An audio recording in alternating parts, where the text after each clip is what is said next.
안녕하세요. 마취과 의사 선생님들. 오늘도 Anesthesia and Perioperative Medicine 채널에 오신 것을 환영합니다. 오늘은 정말이지 우리 마취과 의사에게 가장 까다로운 시나리오 중 하나죠. 간과 신장, 이 두 핵심 장기가 동시에 멈춰버린 환자의 수술을 어떻게 안전하게 이끌어갈 것인지 그 깊고 복잡한 세계로 함께 들어가 보겠습니다. 자, 오늘 우리가 함께 걸어갈 여정의 지도입니다. 먼저 실제 증례, 케이스를 보면서 이 문제의 복잡성을 피부로 직접 느껴볼 거고요. 그 다음엔 이 모든 문제의 배후에 있는 간신증후군, 헤퍼토레널 신드롬의 병태 생리를 아주 깊숙이 파헤쳐 볼 겁니다. 그리고 ADPKD 환자처럼 좀 특수한 경우에는 어떤 걸 더 생각해야 하는지, 또 수술실에서 우리가 실제로 부딪힐 핵심 관리 전략은 무엇인지 꼼꼼히 짚어볼게요. 마지막으로는 이 모든 논의의 정점에 있는 질문이죠. 과연 동시이식이 항상 최선일까? 이 뜨거운 논쟁까지 다뤄보면서 오늘 이야기를 마무리하겠습니다. 네, 그럼 첫 번째 장을 열어보겠습니다. 이론만 얘기하면 재미없잖아요. 우리가 수술방에서 실제로 마주하게 될 환자의 이야기부터 시작해보죠. 이 실제 임상 사례가 오늘 논의에 아주 단단한 기반이 되어줄 겁니다. 바로 이 질문, 이게 우리를 밤새 고민하게 만드는 지점이죠. 아시겠지만 간을 살리려고 CBP를 낮추면 신장이 비명을 지르고 또 신장을 보호하려고 수액을 충분히 주면 간 수술 시야가 피바다가 될 수 있잖아요. 이 상충되는 목표들 사이에서 어떻게 아슬아슬하게 외줄타기를 해야 하는가? 이게 바로 오늘 우리가 풀어야 할 가장 큰 숙제입니다. 자, 이 MRI 영상들을 좀 보세요. 첫 번째 케이스 환자의 상태가 얼마나 심각한지 한눈에 알 수 있습니다. 이분은 상념색체 우성 다낭성 신장 질환 ADPKD 환자인데요. 왼쪽 신장, 오른쪽 간, 정상적인 장기 조직은 거의 찾아볼 수가 없죠. 수많은 물혹, 즉 낭종들이 장기를 완전히 점령해서 거대하게 부풀어 오른 상태입니다. 이러니 복강 내 다른 장기들이 얼마나 압박을 받겠어요. 그런데 이 환자의 수술 전 랩 데이터를 보면 굉장히 흥미로운, 어떻게 보면 역설적인 상황이 눈에 띕니다. 신장은 분명 말기 신부전 ESRD 상태인데 말이죠. 간의 합성 기능을 보여주는 빌리루빈이나 PT/INR 수치는 거의 정상에 가깝습니다. 이게 뭘 의미할까요? 바로 이 환자의 간은 그 거대한 크기에도 불구하고 아직 대사적인 스트레스를 감당할 여력이 남아있을 수 있다는 아주 중요한 단서입니다. 이 한 가지 사실이 저희 마취 계획의 방향을 결정하는데 정말 결정적인 역할을 했어요. 환자의 멜드 점수는 20점으로 꽤 높았어요. 이것만 딱 보면 간 기능이 엄청 나쁘구나 하고 생각하기 쉽죠. 근데 정말 그럴까요? 속을 자세히 들여다보면 이 점수는 대부분 높은 크레아티닌 수치 때문에 뻥튀기 된 값이라는 걸 알 수 있습니다. 오히려 간 기능을 더 직접적으로 보여주는 차일드 퓨 점수를 보면 심한 복수 때문에 클래스 B로 넘어간 거지 간 자체의 합성 기능이 망가진 건 아니라는 점이 명확해지죠. 그래서 저희 팀이 내린 핵심적인 마취 결정은 바로 이것이었습니다. 수술 중 지속적 신대체호법, 즉 IORT를 걸지 않고 진행한다. 왜 이런 과감한 결정을 내렸을까요? 첫째, 이 환자는 아직 유지투석을 시작하지 않았어요. 이건 아직 체내 전해질이나 수분 밸런스가 치명적으로 무너지진 않았다는 뜻이거든요. 둘째, 그리고 이게 더 중요한데 상대적으로 잘 보존된 간 기능이 이식수술이라는 거대한 대사적 폭풍우 속에서 든든한 방파제 역할을 해줄 거라고 믿었기 때문입니다. 이 타임라인은 저희의 결정이 시험대에 오른 바로 그 순간을 보여줍니다. 이식된 간에 혈류가 다시 흐르기 시작하자마자 예상대로 대사적 혼란이 찾아왔습니다. 재간류 20분 후 베이스 액세스가 마이너스 12.4까지 뚝 떨어지면서 심각한 대사성 산증이 발생했죠. 정말 아찔한 순간이었지만 그 후 새로운 간이 서서히 재기능을 시작하면서 기적처럼 상황이 반전되기 시작했습니다. 산증이 점차 교정되는 이 아름다운 회복 곡선을 보세요. IORT 없이 수술을 진행하기로 한 저희의 결정이 옳았음을 증명하는 순간이었습니다. 자, 방금 본 케이스에서 한 걸음 물러나서 이 모든 문제의 근원이라고 할 수 있는 간신증후군, 즉 헤파토리널 신드롬의 본질을 깊이 파헤쳐 보겠습니다. 도대체 왜 간이 나빠지면 멀쩡하던 신장까지 망가지는 걸까요? 이 그림이 간신증후군이라는 비극적인 악순환의 고리를 완벽하게 보여줍니다. 모든 건 간경변으로 인한 문맥 고혈압에서 시작돼요. 이것 때문에 내장 혈관이 비정상적으로 확장되고 우리 몸은 마치 피가 부족한 것처럼 착각하게 됩니다. 이 착각을 보상하려고 레닌 안지오텐신 시스템과 교감신경계가 총동원돼서 전신혈관을 쥐어짜는데 이상하게도 신장혈관이 이 공격에 가장 취약해요. 그 결과 신장으로 가는 피가 급격히 줄면서 신부전이 발생하는 거죠. 결국 간의 문제가 신장의 혈관을 말려 죽이는 셈입니다. 우리가 HRS를 어떻게 정의하고 분류하느냐, 이게 그냥 학문적인 이야기가 아니에요. 이 진단 기준의 작은 변화가 어떤 환자가 이 귀한 동시이식을 받을 자격이 있는지, 즉 SLKT의 대상이 되는지를 결정하는 데 직접적인 영향을 미치기 때문입니다. 그 기준이 어떻게 변해왔는지 한번 보시죠. 여기서 보시는 가장 혁신적인 변화는 바로 진단 시간의 단축입니다. 과거에는 2주라는 긴 시간 동안 신기능이 나빠지는 걸 지켜봐야 했다면 이제는 단 48시간 내의 변화만으로 또 HRS-AK를 진단할 수 있게 됐어요. 이게 왜 중요할까요? 신장 손상이 돌이킬 수 없는 상태가 되기 전에 훨씬 더 빨리 치료를 시작할 수 있다는 뜻이니까요.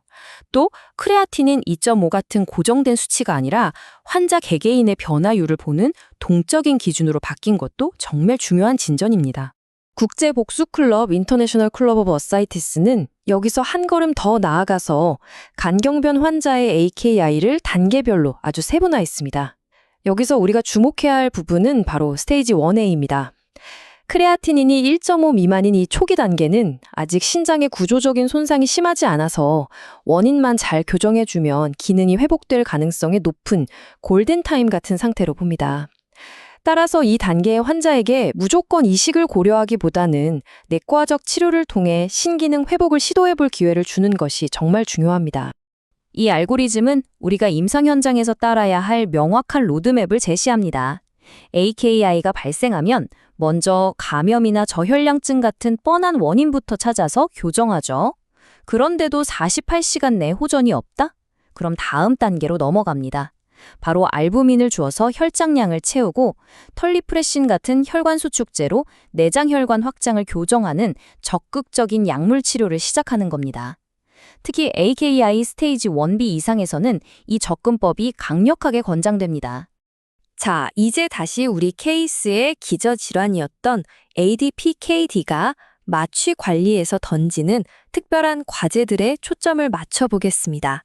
ADPKD 환자를 마주할 때 우리 마취과 의사 머릿속에는 몇 가지 경고등이 켜져야 합니다. 첫째, 매스 이펙트. 거대해진 장기들이 횡격막을 밀어 올려서 환기가 어려울 수 있다는 점, 즉 제한성 폐질환 양상을 항상 염두에 두어야 하고요. 둘째, 뇌동맥류. 이 환자들은 뇌동맥류 발생 위험이 높기 때문에 수술 중 혈압 관리에 정말 극도로 신경 써야 합니다. 마지막으로 간 기능 검사 수치가 정상이라고 절대 안심해서는 안 됩니다. 이 병은 말기가 될 때까지 간 수치가 정상을 유지하는 경우가 많거든요. 수치 뒤에 숨겨진 실제 기능을 봐야 합니다. 수술 전에 외과와 자주 논의하게 되는 주제 중 하나죠. 환자 본인의 병든 신장을 제거해야 할까요? 말아야 할까요? 이 결정은 사실 아주 근본적인 공간의 문제입니다. 간단히 말해 복강 내에 새로 들어갈 간과 신장을 위한 충분한 공간이 물리적으로 있느냐 없느냐가 가장 중요한 기준이에요. 마치 가구가 꽉 찬 방에 새 가구를 들여놓으려면 기존 가구를 빼내야 하는 것과 똑같습니다. 그 외에도 기존 신장이 조절되지 않는 통증이나 반복적인 감염, 출혈의 원인이 될 때도 절제를 고려하게 됩니다. 좋습니다. 이제 우리 마취과 진료의 심장부로 들어가 보죠. SLKT의 구체적인 수술 중 관리 전략 바로 시작하겠습니다. 이 표가 바로 SLKT 마취약물 선택의 황금률을 보여줍니다. 바로 장기 독립적 대사입니다. 레미펜타닐이나 시사트라큐륨 같은 약물들은 간이나 신장이 얼마나 나쁜지와는 상관없이 혈장 내 효소에 의해 분해되거나 화학적으로 저절로 분해되죠. 그렇기 때문에 예측 가능하고 안전하게 사용할 수 있는 우리의 최고의 아군, 베스트 프렌드입니다. 반면에 로큐로늄처럼 간에서 대사되는 약물은 효과가 얼마나 길게 갈지 예측하기 어려워서 사용에 주의가 필요하죠. 이 표는 수술 중에 우리 마취과 의사가 겪는 가장 큰 딜레마를 보여줍니다. 간과 신장에 상반된 요구사항이죠. 간 박리 단계에서 간은 피 안 나게 CVP 좀 낮춰줘 라고 외치고 신장 이식편에 피가 다시 돌기 시작하는 시점에는 신장이 나 살려면 피 좀 빵빵하게 채워줘 라고 아우성칩니다. 이 두 장기에 상충되는 요구를 수술 단계에 맞춰 역동적으로 조율하는 것. 이게 바로 우리 마취관리의 예술이자 핵심 기술입니다.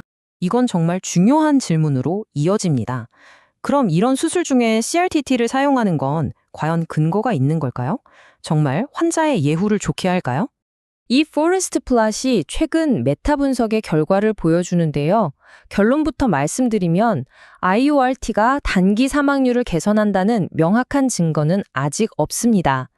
여기 다이아몬드 모양의 종합효과 추정치가 효과 없음선인 1.0을 가로지르고 있잖아요. 이게 바로 그 증거죠. 그럼 IORT는 왜 할까요? 현재까지의 결론은 이렇습니다. IORT는 그 자체로 생존율을 높이는 치료법이라기보다는 상태가 아주 나쁜 환자들이 수술이라는 거대한 파도를 무사히 넘을 수 있도록 도와주는 일종의 구명조끼 같은 보조적인 역할을 한다고 이해하는 게 가장 정확합니다. 자, 이제 이식 커뮤니티의 더 큰 윤리적 그리고 의학적 논쟁으로 넘어가 보겠습니다. 한정된 귀한 장기를 사용하는 상황에서 과연 언제 2개의 장기를 한 사람에게 주는 것이 진정으로 정당화될 수 있는가 하는 근본적인 질문이죠. 이 데이터를 보면 정말 흥미로운 역설이 드러납니다. SLKT를 받은 그룹은 당연히 신장 기능이 더 나쁘고 멜드 점수도 높았죠. 그런데 차일드퓨 C 등급 환자 비율을 한번 보세요. 6% 대 50%. 간 기능 자체는 오히려 간 단독 이식, 즉 LTA 그룹보다 훨씬 더 잘 보존되어 있었다는 겁니다. 이게 바로 멜드 점수가 신장 기능 저하 때문에 얼마나 과대평가될 수 있는지 그 한계를 명확히 보여주는 데이터입니다. 수술 후 결과를 보면 이 이중장기 이식의 비용이 무엇인지 알 수 있습니다. SLKT 환자들은 수술 후에 일시적으로 투석을 필요로 할 확률이 무려 10배나 높았고 ICU에 머무는 기간도 더 길었습니다. 이것은 SLKT가 더 나은 장기 생존을 위한 대가로 수술 초기에 더 높은 이환율이라는 비용을 지불해야 한다는 것을 명확히 보여줍니다. 하지만 그 초기에 높은 비용을 지불하고 나면 어떤 결과가 기다리고 있을까요? 이 생존 곡선은 그에 대한 정말 놀라운 대답을 보여줍니다. 초기에 그 모든 어려움에도 불구하고 장기적으로 봤을 때 SLKT 환자들의 생존율은 간 단독 이식 환자들과 사실상 똑같습니다. 여기 두 곡선이 거의 하나처럼 겹쳐져 있는 게 보이시죠? 이건 올바른 환자만 잘 선택한다면 SLKT가 매우 효과적인 치료법이라는 강력한 증거입니다. 사실 누가 정말로 신장 이식이 필요한지 100% 정확하게 예측하는 건 거의 불가능에 가깝습니다. 이런 불확실성을 해결하기 위해 세이프티넷, 즉 안전망 정책이라는 게 만들어졌습니다. 이건 뭐냐면 일단 간 단독 이식을 해보고 만약 신장 기능이 회복되지 않으면 그때 신장 이식을 우선적으로 받을 수 있게 해주겠다는 일종의 보험 같은 제도입니다. 이걸 통해서 불필요한 동시 이식을 줄여보려는 노력이죠. 자, 지금까지의 긴 여정을 통해 얻은 지식들을 모두 모아서 내일 당장 우리 수술실에서 써먹을 수 있는 핵심 원칙들로 깔끔하게 정리해 보겠습니다. 그래서 SLKT 환자 마취에 들어갈 때 우리의 최종 체크리스트는 이렇습니다. 첫째, 환자 선택이 전부다. ADPKD인지 HRS인지 기저질환에 따라 접근법은 완전히 달라져야 합니다. 둘째, 혈액학 관리는 단계별로. 간을 위해 CVP를 낮췄다가 신장을 위해 다시 높이는 역동적인 조절을 절대 잊으면 안 됩니다. 셋째, IORT는 선택사항. ESRD 진단만으로 기계적으로 시작하는 게 아니라 실제 대사적 불안정성을 기준으로 신중하게 결정해야 합니다. 이 원칙들을 기억한다면 우리는 이 복잡한 수술을 성공적으로 이끌 수 있을 겁니다. 그리고 이 질문을 마지막으로 남기면서 오늘 논의를 마무리하겠습니다. 만약 언젠가 소변이나 혈액 검사 한 번으로 이 환자의 신장은 회복될 것이다 또는 아니다 를 정확히 예측할 수 있는 바이오마커가 개발된다면 LTA와 SLKT 사이에서의 우리의 고민은 훨씬 더 명확해지겠죠? 그런 미래를 함께 기대하며 오늘 긴 시간 동안 집중해 주셔서 진심으로 감사합니다.